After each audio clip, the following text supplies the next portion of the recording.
தியானத்தில் இறைவனை நினைப்பது பலருக்கும் கஷ்டமாக இருக்கலாம். அது முனிவர்களால் இயலும் என்பர். தற்கால சூழ்நிலையில் தியானம் செய்து இறைவனை எண்ணி மகிழ சமுதாய சூழ்நிலை இடம் தராது. பலரும் இதே நிலையை சந்திக்கின்றனர்.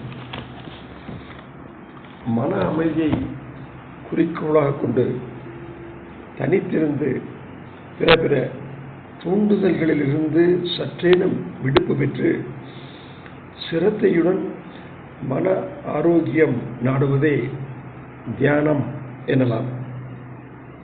மனம் என்ற ஒன்று நமக்கு இருக்கிறது என அதற்கு மதிப்பு தருவதே தியான நடவடிக்கையாகும்.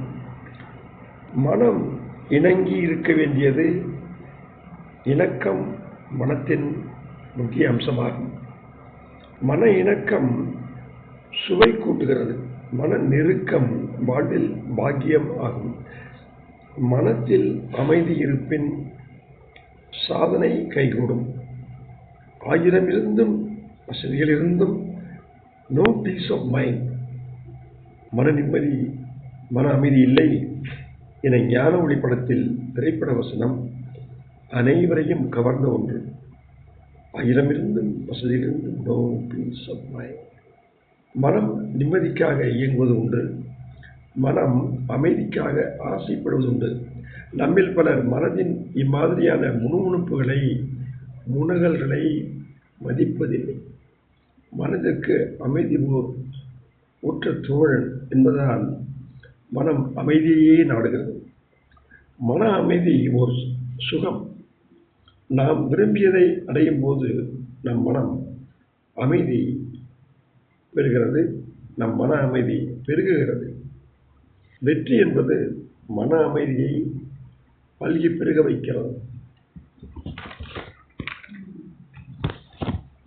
விருப்பங்கள் கைகூடும் போது நாம் நிச்சயம் மன அமைதி அடைகிறோம். ஒரு விஞ்ஞானியின் விருப்பம் தன் கண்டுபிடிப்பை நிகழ்த்துவதாக இருக்கலாம். ஒரு அரசியல்வாதியின் விருப்பம் தேர்தலில் வெற்றி பெறுவதாக இருக்கலாம். ஒரு காதலனின் வெற்றி பெற்று கல்யாணம் செய்வதாக இருக்கலாம். ஒரு நடிகனின் விருப்பம் அவன் படம் வெள்ளி விழா காண்பதாக இருக்கலாம். மெய்ஞானியின் விருப்பம் இறைவனின் மனப்புறம் எய்துவதாக இருக்கலாம். மாணவனின் விருப்பம் முதன்மை நிலை அடைவதாக இருக்கலாம். விருப்பங்கள் என்பவை மன அமைதியுடன் நெருங்கிய சம்பந்தப்பட்டவை.